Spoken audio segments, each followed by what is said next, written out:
கர்த்தருடைய பரிசுத்த நாமத்திற்கு மகிமை உண்டாகட்டும். இந்த நாளிலும் கர்த்தர் நமக்கு தரக்கூடிய நல்வார்த்தை உபாகமம் 28வது அதிகாரம் 1வது வசனம்.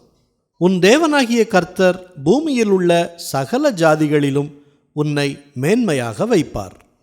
பிரியமானவர்களே, இன்று நான் உனக்கு விதிக்கிற உன் தேவனாகிய கர்த்தருடைய கட்டளைகளின்படியெல்லாம் செய்ய நீ கவனமாயிருக்கும்படிக்கு அவர் சத்தத்திற்கு உண்மையாய் செவி கொடுப்பாயானால் உன் தேவனாகிய கர்த்தர் பூமியில் உள்ள சகல ஜாதிகளிலும் உன்னை மேன்மையாக வைப்பார் என்று வேதாகமத்தில் வாசிக்கிறோம்.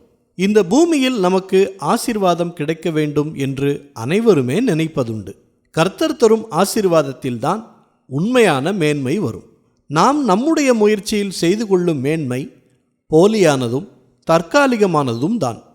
ஆனால் கர்த்தருடைய சத்தத்திற்கு உண்மையாய் செவி கொடுக்கும்போது, அவருடைய கட்டளைகளின்படியெல்லாம் செய்ய கவனமாயிருக்கும்போது, அவர் தரும் மேன்மை நிரந்தரமானது, உண்மையானது.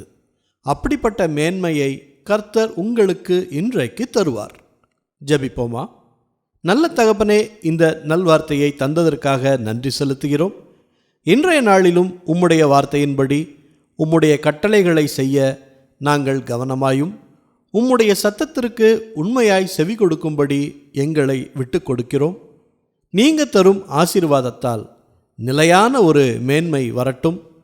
நாங்கள் செய்கிற பிஸ்னஸ், படிக்கிற கல்வி, செய்கிற வேலை அனைத்திலும் எங்களுக்கு ஒரு மேன்மையை தந்து ஆசீர்வதிங்க. எல்லா துதி கன மகிமை எல்லாவற்றையும் உமக்கே செலுத்துகிறோம்.